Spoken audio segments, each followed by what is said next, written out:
100-110 juta pemilih itu usia-usia mereka ini, dan itu tentu kita kasih porsi lah mereka yang akan punya masa depan di 5, 10, 15 tahun yang akan datang. Jadi tentu niat mereka untuk berkumpul, bergabung, ikut menyuarakan itu tentu kita akomodir. Kira-kira itu. Manfaat untuk mereka sendiri, Mas?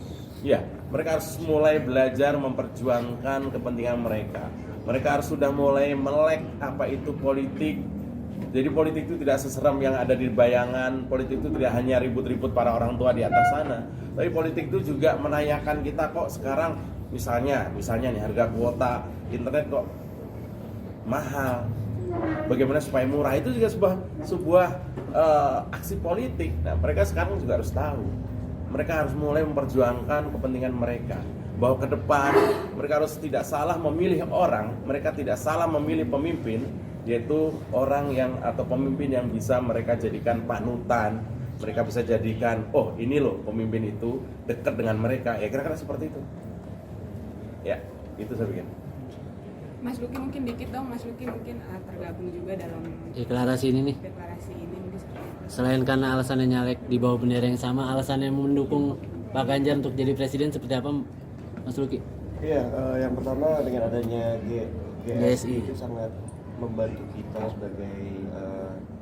sebagai seorang seniman dan yang sedang berjuang untuk bereksplorasi di dunia entertain, yang mana itu mendapat respon positif dari Pak Ganjar, dan beliau sangat pro terhadap kita anak muda. Tapi sosoknya seperti apa sih Mas Luki sampai akhirnya mau untuk mensupport dia jadi RI1 ini di 2024 nanti? Kalau saya pribadi sih, saya sudah tahu beliau Pak Ganjar dari semasa masih menjabat gubernur atau sebelumnya DPR. Iya, DPR ya. Jadi saya sih nggak ragu untuk memilih Pak Ganjar dari awal, dan bahkan ketika dideklarasikan menjadi capres, saya happy banget. Iya. Ada lagi? Terakhir? Ada lagi teman-teman wartawan? Mungkin dari ada yang mau yang tanyakan ke perempuan nih belum memberikan statement. Boleh. Boleh. Kira-kira Mbak mengapa memberikan apresiasi kepada Pak Ganjar terus ikut ke GSI? ini yang namanya Tamara kan suka banget sama Ganjar. Nah, ya boleh Mbak. Tamara, Ya, boleh, Mbak. Tamara. Suaranya agak keras Mbak.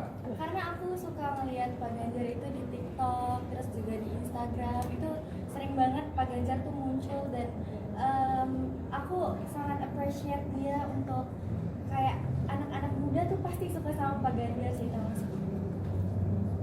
Itu aja sih. Oke. Ya. Oke.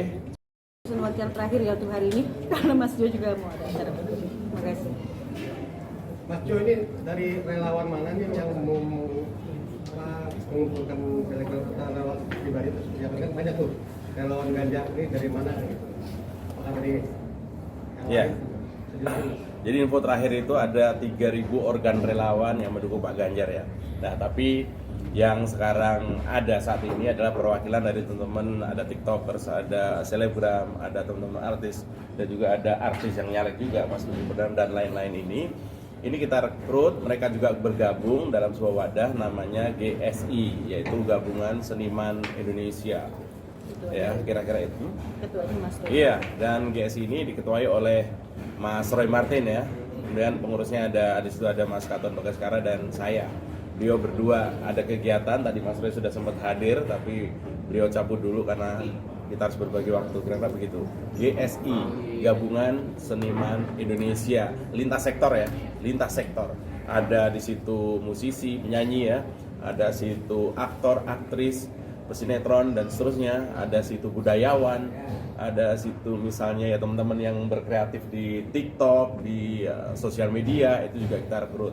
Lintas sektor kesenian, lintas usia juga. Nah, kebetulan yang hari ini khususnya adalah adik-adik kita, teman kita yang berada pada generasi Z atau Gen Z, kemudian juga milenial. Kira-kira itu. Nama milih mereka, Mas? Bisa jelasin lagi?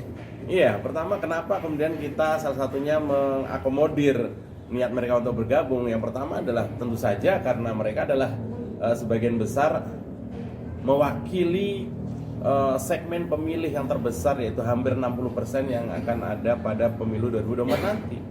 Jadi hampir sekitar 100-110 juta pemilih itu usia-usia mereka ini, dan itu tentu kita kasih porsi lah. Mereka yang akan punya masa depan di 5, 10, 15 tahun yang akan datang. Jadi tentu niat mereka untuk berkumpul, bergabung, ikut menyuarakan itu tentu kita akomodir.